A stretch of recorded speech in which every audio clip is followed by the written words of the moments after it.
So I got about 20 to 30 minutes to, you know, uh, put my thoughts together, not for the very next day. But so over the past few days, there's been a lot of controversy surrounding Caitlin Clark, from how she's so called treated by the rest of her, you know, NBA, WNBA sisterin, because I just saw how the media just blew something out of proportion because of a hard foul by, you know, Chanity Carter. And the way the media blew it out of proportion, it just goes to show you how they enhance something. If there is some kind of racial divide, it's because of the media. And for people to say that they're not following and all of a sudden became Caitlin Clark apologists because she's white, they're just a lie. And it's a shame that we can't have these type of conversations without people trying to pretend that race isn't playing an issue in this. And another thing that I'm getting tired of is people sitting up here saying that the black female players are jealous and envy of her. Well, there's a difference between being jealous and having envy, but that's the funny thing. White people been jealous of black people forever, if you want to go that route. I mean, at the end of the day, there have been too much caping for Caitlin Clark. And it pissed me off to see a lot of these Negroes defending Caitlin Clark, like LeBron James and Stephen A. Smith, Shannon Sharp, Emmanuel Alco, that coon ass nigga, and just a variety of different people, black man, you know what I'm saying, wiping white women's tears. So it's annoying. It's very annoying, and we all know that Caitlin Clark is under the complexion protection program, and they've given her a platinum card. Now, what bothers me, they don't want to show the footage of Caitlin Clark, filing people from the back, and a lot of times they wasn't calling it. But then as soon as she gets hit, then all of a sudden, stop the presses. This is the worst thing that they ever seen. And then you heard people, and this is how you know some people just don't really cover sports and they need to stop pretending. You had some people actually tweeting saying that Chanity need to be arrested, and said she was acting like a thug. See, there you go with that word thug. And we know when people use the word thug, what they really trying to say. Just be a man or a woman about it. Just say, call it what you want to call them, the N-word with the ER. Don't try to sugarcoat it. And then you got some of these people writing these ridiculous articles talking about don't bite the hand that feeds you. Talk about a white supremacist comment. Don't bite the hand. Well, they were already getting fed anyway. At the end of the day, I think one of the reasons why a lot of people do have resentment, and it's like, dang, why wasn't we getting all this attention, a few years ago? Why didn't they try to market this league and put more money into this league before she came? At the end of the day, Caitlin Clark doesn't hold any real collegiate records because she is not the all-time leading scorer in college history. Before they changed it over to the NCAA, like I said, Pearl Moore has the real actual record. But then they don't want to acknowledge that. And I don't see nothing special about her play.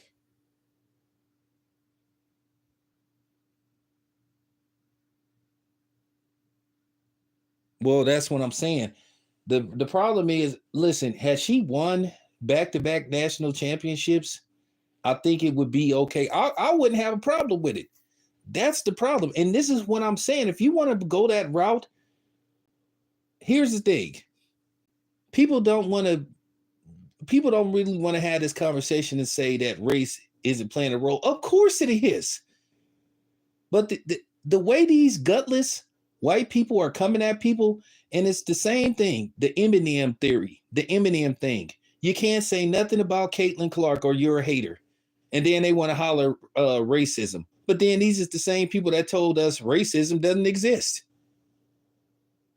They changed the word from racism to critical race theory to try to take the pressure and the spotlight off their back from 500 years of oppression.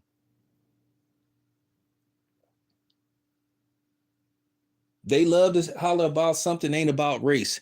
And that's the thing. They want to always control the narrative. They want to say what isn't racist. They want to say what is racist. And that's the problem. They want to control the narrative no matter what it is. You don't get to tell me. It's funny when we holler about racism, then all of a sudden they say it doesn't exist. Oh, there's no such thing as racism. But now they're trying to holler racism towards Caitlin Clark. I've never seen somebody get rewarded for not doing anything. Now, if you want to talk about,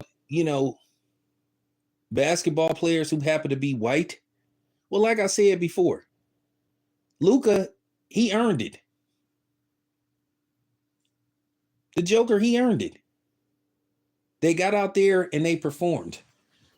But Caitlin Clark, she playing on the team that's 2-9. The next game is Friday, if I'm not mistaken. They the ones that gave her all this unwarranted attention. And then after her team lost to Angel Reese, her team got invited to the White House by Jim Crow Joe. The losing team, not the winning team, the losing team.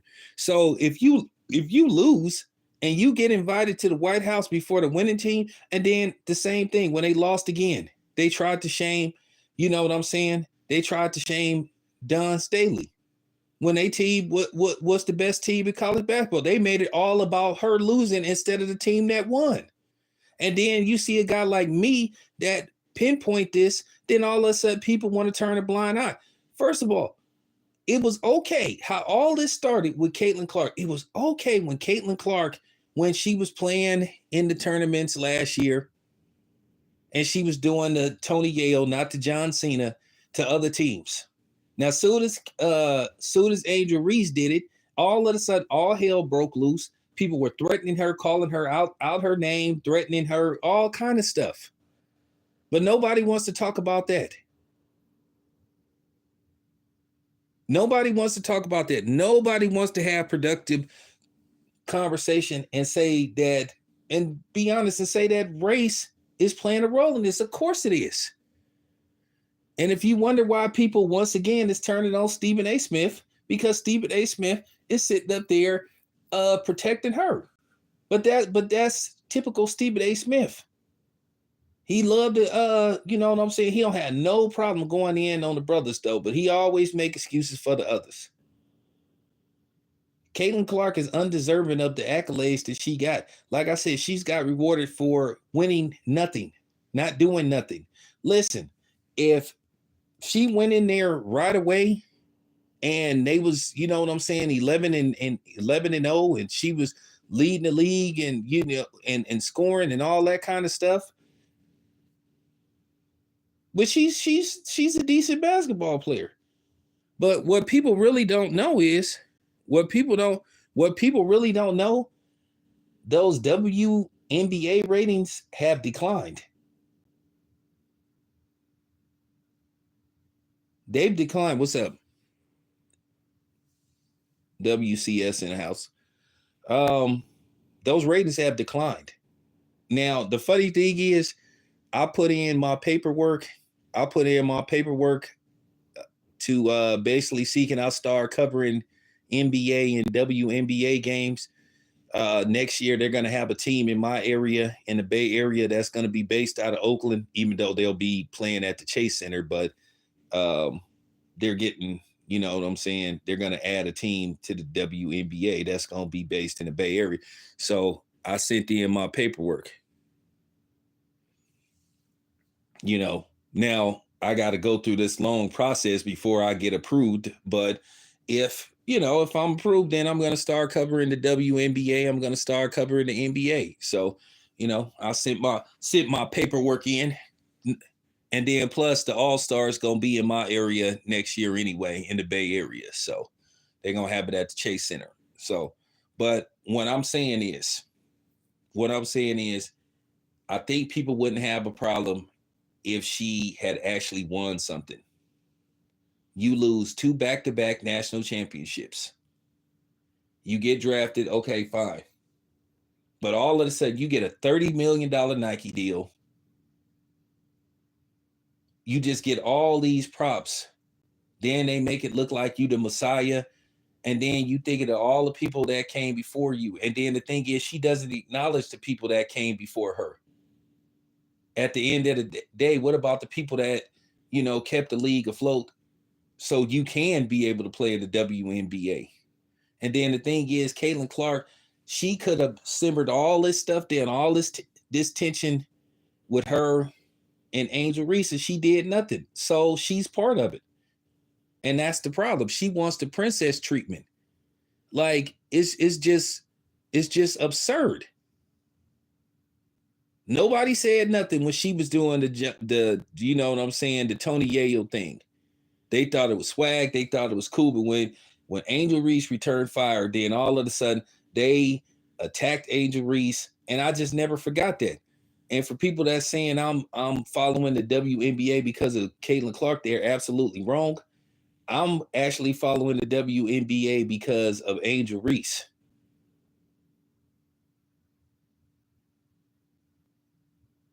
Because I like Angel Reese.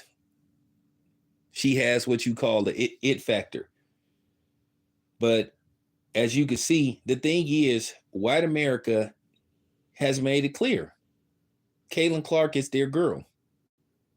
Now, Maurice Claret said something very interesting about the WNBA on a side note. He said another reason why they might be putting so much behind Caitlin Clark and giving her all these accolades is because she's, quote unquote, what you would call a heterosexual basketball player. Now, we all know that the WNBA has they have a I'm just gonna say it, they have a lesbian problem, which ain't nothing wrong with that.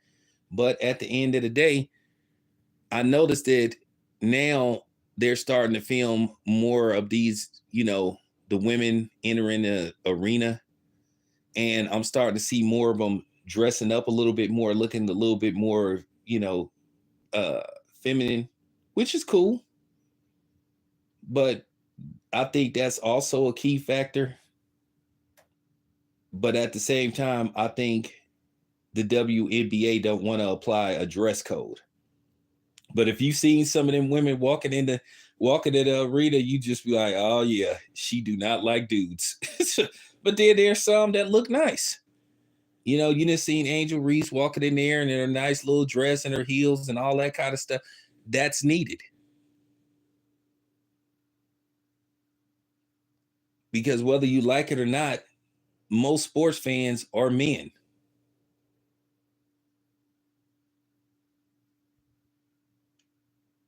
So they're going to want to go in there and see some, even if they can't have them, they want to, see women that's attractive and what you would call, feminine, that just, that will leave something to the imagination. It's not whether they can have them or not. They just want to be able to just look at it and be like, okay, nice. I don't think it's going to come down to the fact will they ever have them, but they just want to have,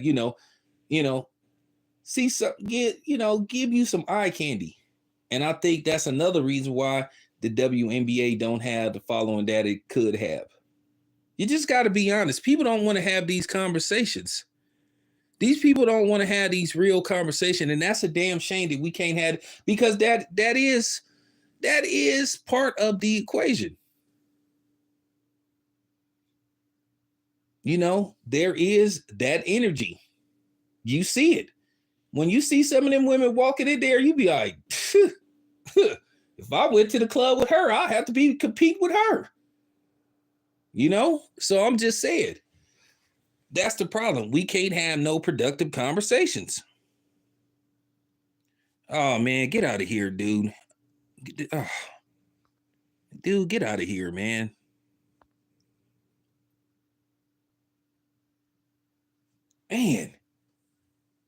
Man, what, like, dude, what are you, like, dude, what you asking me about that for? This ain't, we talking about the WNBA, man. Like, golly.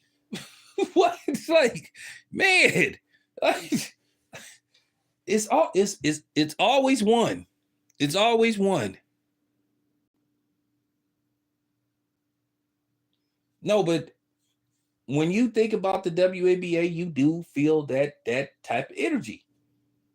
You do feel some masculine, female, male testosterone. So a lot of dudes ain't into that. That's just real talk. I know they don't want to. I know the WNBA don't want to apply a dress code because, like I said, but they probably, if they thought they could get away with it, they would. I seen one lady, she looked nice, had some red bottoms on. She looked it. So now I see that they kind of like hinting that, but they're not gonna try to impose it.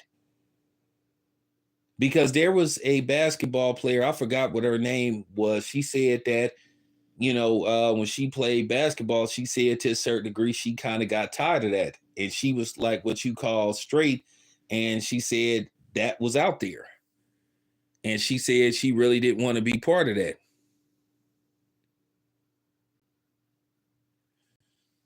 She was like, she didn't really want to be part of that. So, like I said, that is part of the equation. And I know they don't really want to have that conversation because that's going to open up a can of worms that a lot of us, I can talk about it, but there's some people that want to pretend that it doesn't exist.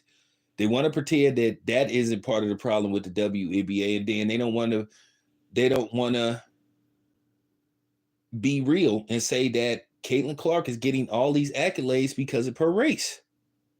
And that's factual. The funny thing is, her apologists, they want to point out race. They want to holler racism towards her, which, by the way, there's no such thing as reverse racism. Doesn't exist. There's no such thing as reverse racism. Stop it.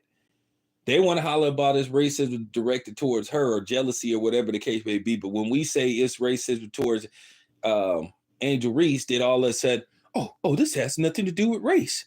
What does race have to do with everything? See, the WNBA don't know how to market this whole thing. They giving Caitlin Clark too much attention. See, they marketed the Bird and Johnson thing perfectly to perfection. Where one end you had the Larry Bird extremists, and then you had the Magic Johnson extremists. Now, it was a case of black and white, but it wasn't nasty. It wasn't nasty. It wasn't nasty. But this thing with Caitlin Clark, they be trying to protect her too much. They have what you call these so-called, bandwagon fans. If you criticize her, then they come on your channel trying to act like, especially these white people trying to come on your channel trying to check you. And then, of course, you have the coons. You have the coons that'll try to attack anybody that has any type of criticism of Caitlin Clark. The typical formula: attack black content creators who have a fair assessment, like me. And you know what I'm saying, try to attack people like me just so they could get views and stuff, because they know talking about black people when you're black leads to you getting a lot of subscribers easily. And I've said this before, I don't want those type of people on my channel.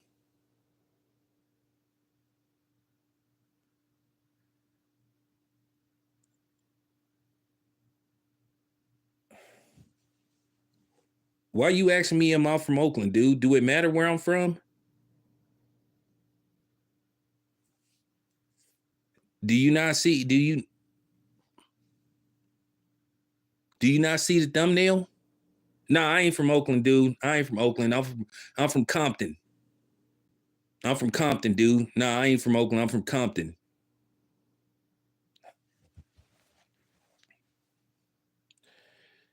Well, at the end of the day, people don't like Angel Reese. Don't know why, but she got a target on her. What's going on? People just, you know what I'm saying? They just picking on her. But like I said before, nobody cares about the scrutiny that Angel Reese goes through, but then everybody's supposed to protect Caitlin Clark.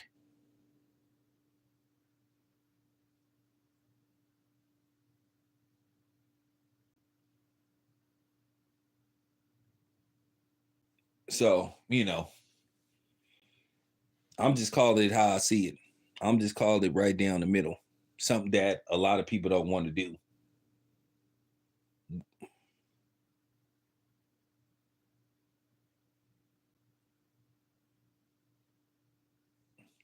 Well, I mean, that's cool. They control that. That's cool. They trolling me because they making me money. They can come on here all they want. Still not gonna stop me from saying.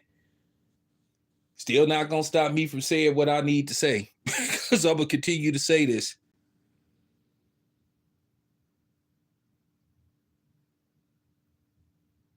So this so-called Caitlin Clark mania, it's a facade. Let's see, will this continue going deep into the season because the ratings are already going down. Now, at the end of the day, if I see them like picking on Angel Reese, then I'm gonna have to speak on it. I'm gonna have to speak on it. And that's just real, that's just real talk. And I'm gonna continue to speak on it. We have a voice just like everybody else. And I'm gonna say this again. We don't have to like Caitlin Clark because they tell us to, and we don't have to kiss Caitlin Clark's pinky ring. Right now, her team is garbage. Her team is 2-9. She had the worst game of her career. That's the thing. When she does good, they want us to make video. Did you go talk about what Caitlin Clark did? No, no. I'll talk about Caitlin Clark when I want to, not because you know what I'm saying, not because the snow people tell me to. But to sit up here and try to pretend that race isn't playing a role in this, like I wish people would be honest. I wish people would be honest, and I wish people would tell. I wish people would tell the truth, but nobody wants to tell the truth. She's under the complexion protection program. She has a platinum card. But when I see people saying that, what was so absurd when I see people say that if this was Draymond Green that fouled somebody the way Caitlin Clark, like stop it. She got it was a hard foul. It was a hard foul, but they act like she got up like her leg was messed up. Man, she got right back up. She got right back up. They act like that was the most horrific. Actually, what happened to Angel Reese was worse. Angel Reese got clotheslined and she got right back up. She wasn't crying. Nobody wasn't saying nothing about that. Saying nothing about what happened to Angel Reese. But Caitlin Clark get fouled, and I love the way that I love the way that Carter said, I ain't talking about Caitlin Clark. I ain't answering no questions. Shut him down. But all these other dudes like Stephen A. Smith, they making a fool of themselves. Just like Stephen A. Smith got checked by Monica McNutt. And she was absolutely right when she said you could have been doing this. All of a sudden, Caitlin Clark comes into the league. Now the NBA want to spend money. But at the end of the day, let's just face the fact. I'm gonna just tell even more truth. At the end of the day, maybe white people want their game back. After all, they did. I mean, you know what I'm saying? A white man created basketball, and I guess to them maybe it got too niggified. So maybe they need to figure out a way to try to market this American created game by a white man more to white people. Maybe they felt like the league was too black.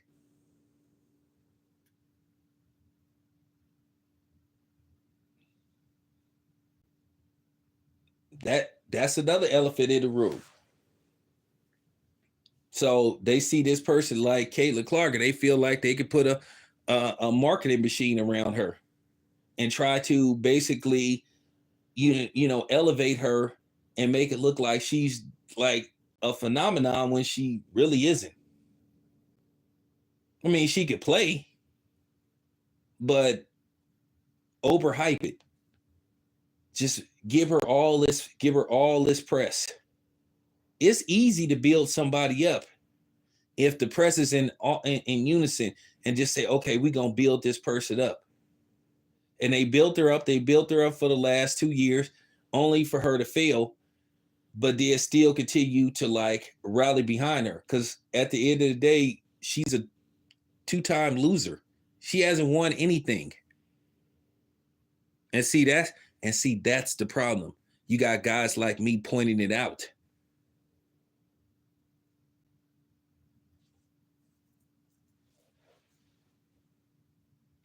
But at the end of the day, they can't stop me.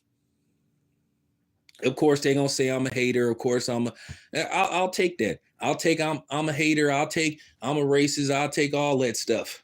But it's not gonna deter me from saying what needs to be said about Caitlin Clark. She's a hype machine. She is the great white hope.